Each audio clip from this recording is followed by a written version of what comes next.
कई लोगों का सवाल होता है कि परमेश्वर को किसने बनाया। अगर परमेश्वर ने लोगों को बनाया है, मनुष्य को बनाया है, तो परमेश्वर को भी किसी ना किसी ने बनाया होगा। उसको किसने बनाया है, ये बताओ।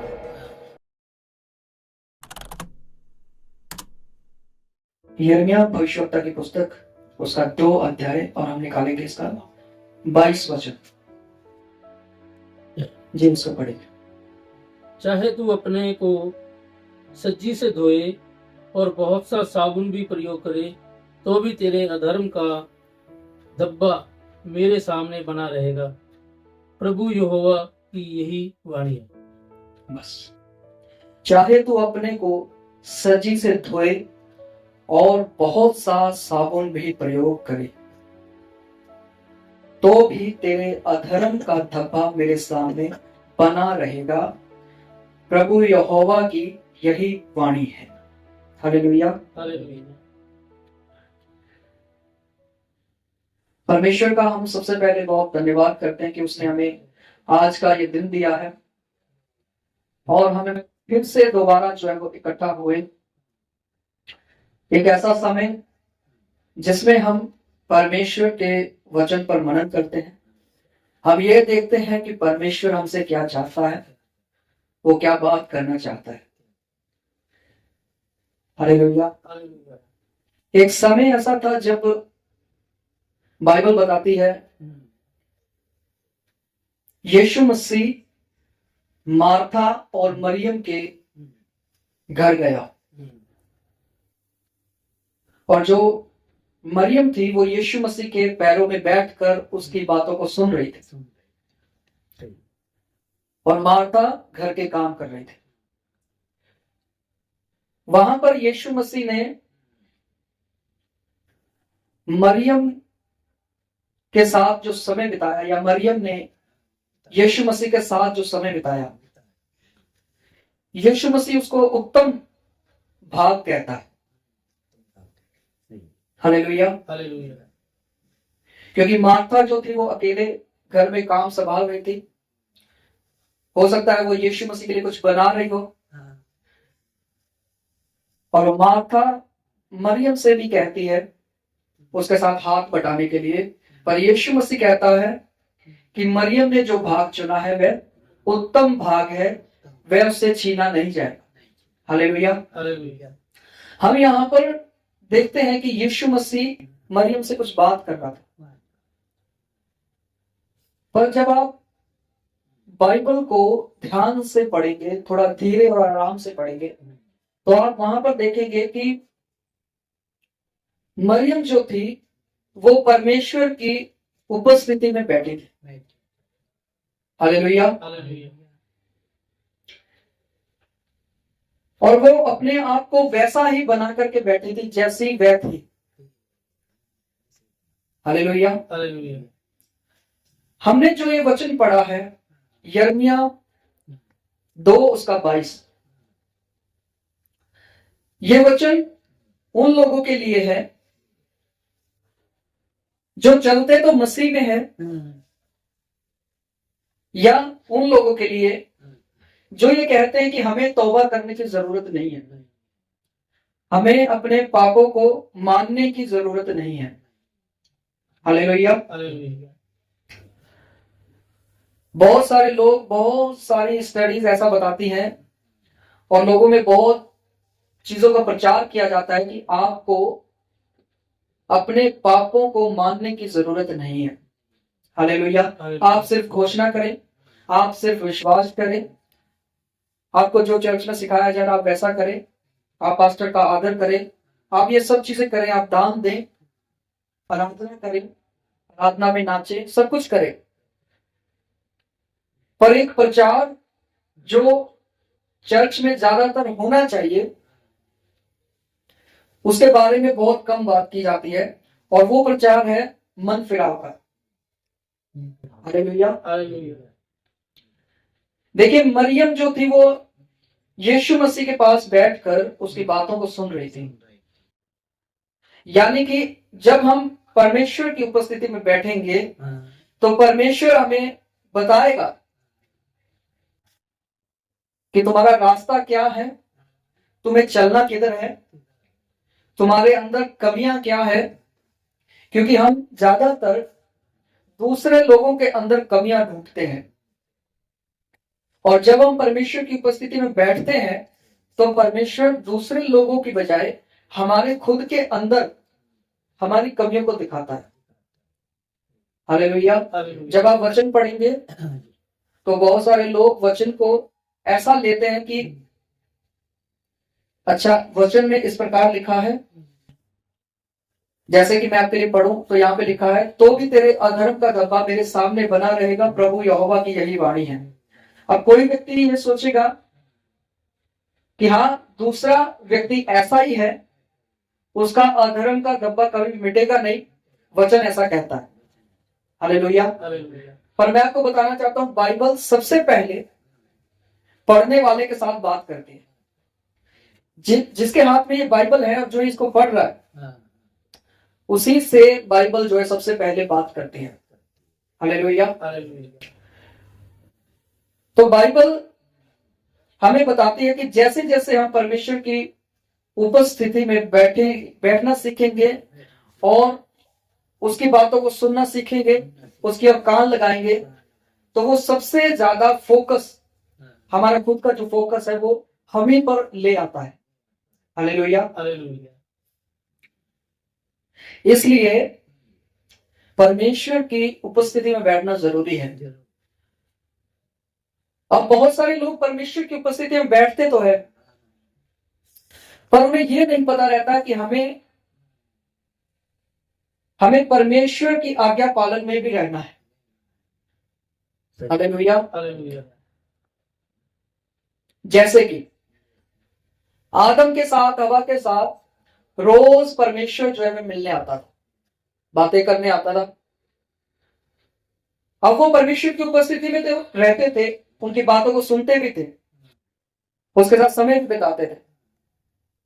पर एक समय ऐसा आया जब उन्होंने आज्ञा का उल्लंघन किया। हालेलुया। और जैसे ही उन्होंने आज्ञा का उल्लंघन किया, वो परमेश्वर की उपस्थिति से दूर हो गए। परमेश्वर ने कहा, अगर तुम इस फल को छुओगे तो तुम मर जाओगे। पर बाइबल बताती है कि आदम बहुत लंबा जीवित रहा, 900 साल से भी ज्यादा। हालेलुया। असल में उसकी जो मृत्यु थी वो शारीरिक नहीं थी। हालेलुया। एक व्यक्ति जब परमेश्वर की उपस्थिति से अलग हो जाएगा तो वह एक मुर्दा व्यक्ति है, वह एक मरा हुआ व्यक्ति है। जब कोई भी व्यक्ति अपने परमेश्वर से जुड़ा हुआ नहीं है, वह एक मुर्दा व्यक्ति है। चाहे वो चल रहा है, फिर रहा है, खा रहा है, कुछ भी करे, चाहे वो दिन रात प्रार्थना करे, उपवास करे, कुछ भी करे, पर अगर वो परमेश्वर की उपस्थिति में नहीं है, उसका रिश्ता परमेश्वर के साथ नहीं है, तो क्या है जी? मुर्दा व्यक्ति है। हालेलुया। परमेश्वर ने कहा तुम मर जाओगे। और परमेश्वर से जैसे ही वह अलग हुआ, आप वहां देखिए, वो उसके बाद भी जीवित रहा, हवा जीवित रही, वो इस धरती पर रहे, खाए पिए। परमेश्वर से अलग हो जाना ही एक मसीही व्यक्ति की मौत है। हालेलुया। और परमेश्वर से अलग होने का एक बहुत बड़ा कारण जो है वो बन जाता है, बहुत बड़ी दीवार। अगर हम बोले मनुष्य के और परमेश्वर के बीच में एक बहुत बड़ी दीवार बन जाती है, वो दीवार पापों की दीवार है। हालेलुया। इसलिए बहुत सारे लोग जो है अपने पापों को मानते नहीं है, और दुष्ट आत्मा या अंधकार का जो राज्य है वो इस काम में लगा हुआ रहता है कि कोई भी व्यक्ति को ये फील ना हो कि वो किसी गुनाह में है, किसी अंधकार में है, किसी पाप में है। हालेलुया। एक एग्जाम्पल के तौर पे, जैसे कि आप 2 ग्लास लीजिए, 2 ग्लास के अंदर आप एक ग्लास को साफ रखें, एक में मिट्टी डालें। हालेलुया। और जो मिट्टी का ग्लास है उसमें अगर आप साफ पानी भरते जाएंगे, धीरे धीरे आप देखेंगे मिट्टी के सारे कण जो है वो बाहर निकल जाएंगे और उसके अंदर साफ पानी रह जाएगा। सही। हालेलुया। इसी तरीके से परमेश्वर आपको साफ करता है। और दूसरे ग्लास में अगर आप मिट्टी वैसे के वैसे ही पड़ी रहे हो, उसमें आप गंदा पानी भरते जाएंगे, वो कभी भी साफ नहीं होगा। इसलिए हमें परमेश्वर के वचन की जरूरत है, उसके बातों की, उसकी उपस्थिति की जरूरत है कि हम दिन प्रतिदिन जो है वह साफ होते चले जाएं। ये हमारा प्रैक्टिस का समय है। एक जैसे कि प्रकाशित वाक्य बताता है, हर समय स्वर्ग में परमेश्वर की स्तुति और आराधना होती रहेगी। हालेलुया। इस समय धरती के ऊपर रह रहे मसीही लोग जो लगातार स्तुति और आराधना में लगे हुए रहते हैं, वो उनकी एक प्रैक्टिस है कि वो जब वहां जाएंगे तो वो युगानुयुग परमेश्वर की आराधना करते रहेंगे। हालेलुया। और इस समय जो लोग धरती पर हैं, अगर वो 5 मिनट 10 मिनट आराधना नहीं कर सकते, परमेश्वर की स्तुति नहीं कर सकते हैं, तो फिर वो ये ना सोचे कि स्वर्ग में जाने के बाद आप कैसे करेंगे। फिर तो आप वहां पे बैठे बैठे थक जाएंगे, बोर हो जाएंगे, क्योंकि बाकी सब लोग आराधना करेंगे, स्तुति करेंगे, और एक वो व्यक्ति जिसने इस धरती पर कभी आराधना नहीं की, कभी परमेश्वर की स्तुति नहीं की, जो धरती पर बोर हो गया, तो उससे भी डबल 10 गुना ज्यादा बोर वो स्वर्ग में होने वाला है। इसलिए ये हमारा प्रैक्टिस का एक समय है। इसलिए यीशु ने कहा तैयार हो जाओ। बाइबल बताती है तैयार हो जाओ, यीशु बहुत जल्द आने वाला है। उससे पहले बाइबल बताती है अगर आप अपने आप को साबुन से धो लेंगे, रगड़ रगड़ के, आप कितना ही महंगा और अच्छा साबुन जो है वह खरीद ले, अपने आप को रगड़ रगड़ के धोए, ईंट पत्थर उठा करके अपने आप को रगड़े, बोलता है फिर भी तुम्हारा जो अधर्म का धब्बा है वो तुमसे मिटने नहीं पाएगा। हालेलुया। और ये कौन लोग हैं जिनका अधर्म का धब्बा नहीं मिटेगा? ये वो लोग हैं जो परमेश्वर का इनकार करते हैं, जो उसकी आराधना से दूर भागते हैं, जो परमेश्वर के नाम में तौबा नहीं करते हैं। इसलिए बोला जाता है तौबा करना जरूरी है। यूहन्ना बपतिस्मा दाता जब लोगों को बपतिस्मा दे रहा था, उसने क्या प्रचार किया? उसने कहा मन फिराओ। उसका सबसे पहला प्रचार क्या था जी? बोलिए मन फिराओ। उसके बाद यीशु मसीह आया। यीशु मसीह ने सबसे पहला प्रचार क्या किया? आशीषों का, ब्लेसिंग का, चंगाई का, या किस प्रकार, या लोगों को खिलाया पिलाया? कुछ नहीं किया उसने। उसने सबसे पहले क्या प्रचार किया? मन फिराओ, क्योंकि स्वर्ग का राज्य निकट आ गया है। उसके बाद चेले आए। चेलों का सबसे पहला प्रचार क्या था? मन फिराओ। हालेलुया। और आज के समय में यही प्रचार जो है वो सबसे पीछे है। सबसे पहले एक व्यक्ति को आशीषें दिखाई जाएंगी, चमत्कार दिखाए जाएंगे, गवाहियां दिखाई जाएंगी, और भी बहुत कुछ जो आजकल चल रहा है सब कुछ दिखाया जाएगा। एक व्यक्ति पाप में डूबा हुआ है, उसको बोला जाएगा नाच परमेश्वर की उपस्थिति में। हालेलुया। दाऊद इसलिए नाचा क्योंकि वह परमेश्वर के संदूक को लेके आया।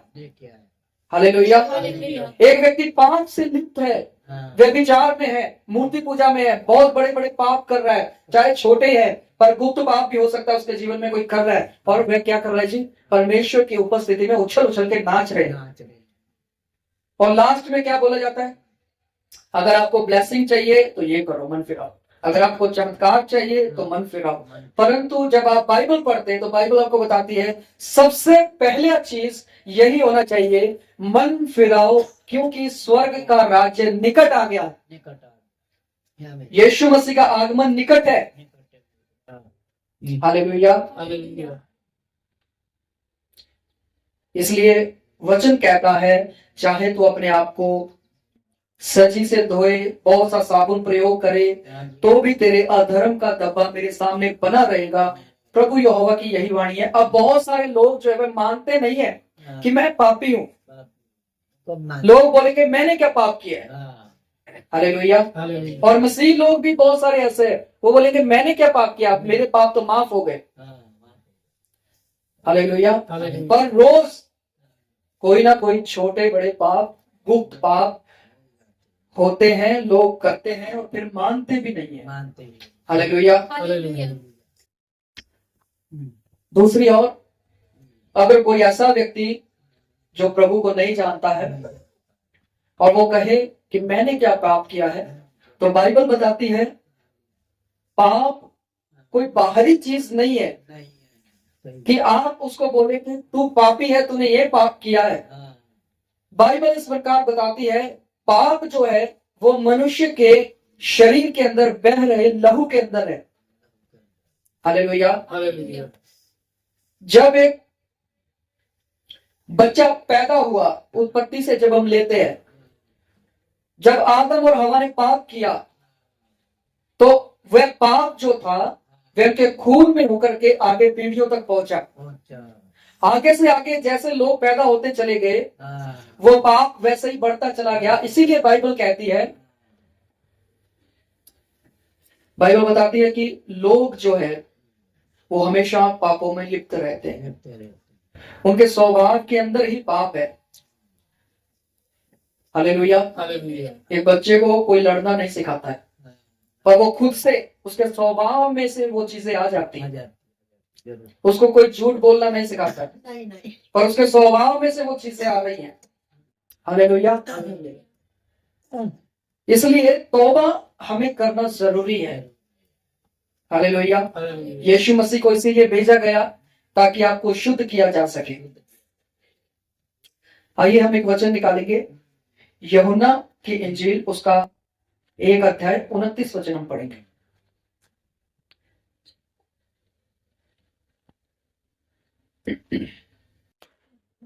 यूहन्ना 1 अध्याय और उसका 29 वचन।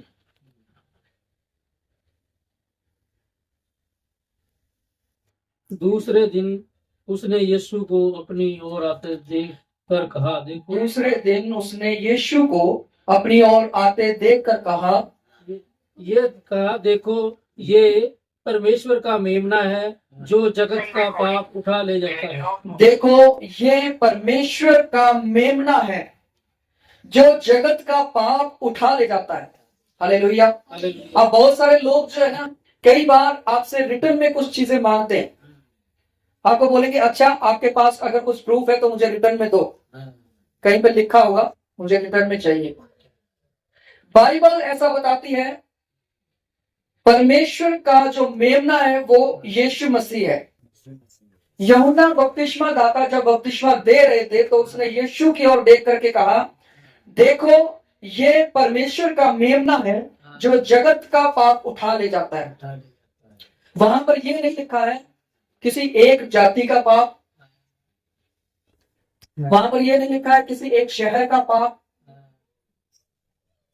यह नहीं लिखा है खाली एक इजराइल का पाप या किसी और देश को आप ले ले, पर यहां पर लिखा है पूरे जगत का पाप जो है यीशु मसीह उठाने के लिए आया। इसलिए हमें यीशु के ऊपर विश्वास करने की जरूरत है और पूर्ण तरीके से जरूरत है, क्योंकि हम यीशु के बराबर में किसी और को बैठा नहीं सकते। बाइबल बताती है, कई लोगों का सवाल होता है कि परमेश्वर को किसने बनाया। अगर परमेश्वर ने लोगों को बनाया है, मनुष्य को बनाया है, तो परमेश्वर को भी किसी ना किसी ने बनाया होगा। उसको किसने बनाया है ये बताओ। जब आप रेवलेशन पढ़ेंगे, जब आप प्रकाशित वाक्य की पुस्तक पढ़ेंगे, तो वहां पर लिखा गया है मैं अल्फा हूं, मैं ओमेगा हूं, मैं अगला हूं, मैं पिछला हूं, मैं ही आदि हूं, मैं ही अंत हूं। हालेलुया। समझ पा रहे? तो परमेश्वर को बनाने वाला कोई नहीं है, कोई ना। जब कुछ भी नहीं था तो भी परमेश्वर था। और मैं ऐसा कहना चाहता हूं, अगर आप परमेश्वर को जानना चाहते हैं, मानना चाहते हैं, अगर आप ये बोले कि हाँ मैं जान गया हूं वह परमेश्वर है, अगर आपने जान लिया तो भी वह परमेश्वर है। अगर आपने नहीं जाना, अगर आप नहीं माने, तो भी वो परमेश्वर है। आपके मानने जानने से कुछ भी फर्क नहीं पड़ेगा कि उसका स्टेटस या उसका लेवल थोड़ा लो हो जाए, ऐसा कुछ भी नहीं है। हालेलुया। हालेलुया। आप उसको जाने तो भी वो परमेश्वर, आप उसको ना जाने तो भी वो परमेश्वर है। समझ पा रहे कि नहीं? तो आपकी बदियों का भार जो है वह यीशु मसीह उठाता है। लिखा है परमेश्वर प्रतिदिन के बोझ को उठाने वाला परमेश्वर है। वह लोगों के बोझों को उठाता है। वह परमेश्वर का मेमना है। परमेश्वर ने उसको भेजा एक प्लान बना के, एक योजना बना के। हालेलुया।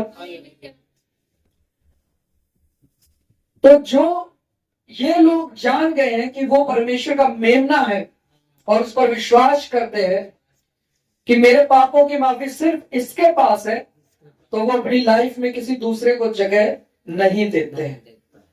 हालेलुया। समझ पा रहे? बहुत सारे लोग बोलते हैं तुम लोगों का प्रसाद नहीं खाते हो, तुम लंगर नहीं खाते हो, ऐसा क्यों? हमें बाइबल मना करती है नहीं खाने को, तो हम नहीं खाते। हालेलुया। आपका सिंपल एक जवाब है, मैं बाइबल को फॉलो करता हूं, मेरी बाइबल मना करती है इसलिए मैं नहीं करता। परमेश्वर मना करता है इसलिए मैं नहीं करता। हालेलुया। आपके अंदर एक इतना हियाव होना चाहिए कि जैसे पतरस सदूकी और फरीसियों के सामने खड़ा होकर बोल सका कि मैं गवाह हूं उस यीशु का जो तीसरे दिन मुर्दों में से जिंदा हो गया। हालेलुया। इस तरह की हिम्मत जो है वह आपके अंदर होनी चाहिए हर समय। आपको अपने उस माइंडसेट से निकलना पड़ेगा जो हर चीज को नॉर्मल कर देता है, हर चीज को नॉर्मल कर देता है और बड़ा शांत कर देता है। कोई बात नहीं, सब चलता है। पर मैं आपको बताना चाहता हूं सब कुछ नहीं चलता। परमेश्वर परमेश्वर है और हमें उसका आदर हर समय करना है, क्योंकि उसने ऐसा सब कुछ कर दिया है जो आपको स्वर्ग में जगह दे सकता है, जो आपको नरक की आग से बचा सकता है। हालेलुया। और ये उसने इसलिए नहीं किया कि वो आपको डराना चाहता है कि देखो एक नरक है। ये उसने इसलिए किया क्योंकि वह आपसे प्रेम करता है, वो आपसे प्यार करता है और वह नहीं चाहता कि कोई भी मनुष्य, कोई भी इंसान जो है वह नाश हो जाए। हालेलुया। परमेश्वर का वचन कहता है जो कोई ईमानदार होकर अपने पापों को मान लेता है तो वह धर्मी परमेश्वर हमें माफ करने के लिए तैयार है, क्योंकि वो विश्वास योग्य है। हालेलुया। समझ पा रहे कि नहीं? तो हमें जो है वह हमारे टेढ़े खामों से भागना चाहिए। हमें जो है वह हमारे गुप्त पापों से भागना चाहिए। गुप्त विचार जिसमें पाप हो, जिसमें बुराई हो, जिसमें चुगली हो, निंदाएं हो, लड़ाई हो, झगड़े हो, ऐसी चीजों से भागना चाहिए। और जब आप ऐसी चीजों से भागना शुरू करते हैं तब आप रोज प्रतिदिन अपनी लाइफ के अंदर परमेश्वर की उपस्थिति को महसूस कर पाएंगे। हालेलुया। परमेश्वर के मेमने को जगह दीजिए। परमेश्वर के उस बेटे को जिसने इस जगत में अपने आप को जाहिर किया, उसको जगह दे कि वह आपको बचा सके, वह आपके जीवन में काम कर सके। हालेलुया। अगर आप ये नहीं चाहते कि आपके ऊपर अंधकार का राज्य हो तो आपको यीशु के पास आना ही पड़ेगा। अगर आप ये चाहते हैं आपका जीवन शांतमय हो तो आपको यीशु मसीह के पास आना ही पड़ेगा। हालेलुया। समझ पा रहे कि नहीं? तो परमेश्वर जो कि वचन है, यीशु जो कि वचन है, उसे हमें मौका देना है कि वह हमारे अंदर जो है वह पैदा हो जाए। हालेलुया। हालेलुया। जब आप यूहन्ना की इंजील पढ़ेंगे तो वहां पर लिखा है आदि में वचन था, वचन परमेश्वर के साथ था, वचन ही परमेश्वर था, और यही वचन जो है वह देहधारी होकर के इस जगत में आया। इसी वचन को अब आपकी जरूरत है। परमेश्वर ने आपको अपना घर, अपना मंदिर बनाया है, और वह हमेशा से एक ही बात बोलता आता है, कहता है मैं पवित्र हूं, तुम पवित्र बनो, मैं सिद्ध हूं, तुम सिद्ध बनो। हालेलुया। हालेलुया। हम अपने से पवित्र और सिद्ध तो नहीं हो सकते, पर हम अपने आप को पूर्ण ईमानदारी के साथ परमेश्वर के अधीन, उसके वचनों के अधीन जरूर कर सकते हैं। जरूर। हालेलुया। हालेलुया। अगर वचन कहता है मूर्ति पूजा नहीं करनी है तो नहीं करनी है। हालेलुया। वचन कहता है कोई बुराई नहीं करनी तो नहीं करनी है। वचन कहता है आपको अपना जीभ, अपने होंठ, अपनी आंख, अपने कान, अपने मन का ख्याल रखना है तो हमें वैसा ही करना है। हालेलुया।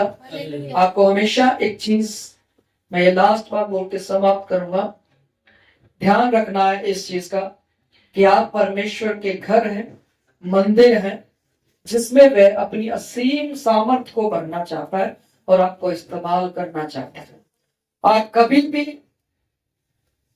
इतने छोटे नहीं है कि आपको परमेश्वर इस्तेमाल ना करे, और आप कभी भी इतने ज्यादा बूढ़े नहीं है कि परमेश्वर आपको इस्तेमाल ना करे। हालेलुया। बाइबल में परमेश्वर ने जानवरों का भी इस्तेमाल किया है। आपने कभी जानवरों को बोलते देखा है? नहीं देखा। देखा? कभी नहीं देखा ना। तो परमेश्वर ऐसा परमेश्वर है, जब वो जानवरों का इस्तेमाल करता है तो वो जानवरों को भी हुक्म दे देता है कि अब तू बोल, और जानवर भी बोलना शुरू कर देते हैं। हालेलुया। तो वो आपका इस्तेमाल क्यों नहीं करेगा? मूसा ने कहा मैं बोल नहीं सकता, पर परमेश्वर ने फिर भी उसका इस्तेमाल किया। और इस्तेमाल कैसे किया बाइबल हमें बताती है, पर मूसा ने अपने आप को पूरी ईमानदारी के साथ परमेश्वर के अधीन कर दिया था।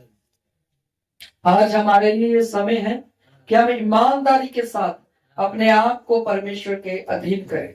जब आप जगत में निकलेंगे, संसार में निकलेंगे, जब आप इस शब्द का यूज करेंगे ना, ईमानदारी, तो लोग आप पर हंसेंगे, आपका मजाक उड़ाएंगे, बड़ा आया ईमानदार बनने वाला। समझ रहे कि नहीं? पर यही ईमानदारी जो है वो आपको तैयार करती है यीशु मसीह के आगमन के लिए। हालेलुया। हालेलुया। तो मैं विश्वास करता हूं कि आगे से जब भी आप परमेश्वर की उपस्थिति में बैठेंगे तो परमेश्वर से बात करेंगे कि परमेश्वर मुझे पवित्र कर, मुझे शुद्ध कर, और मुझे यीशु के लहू से धो दे। हालेलुया।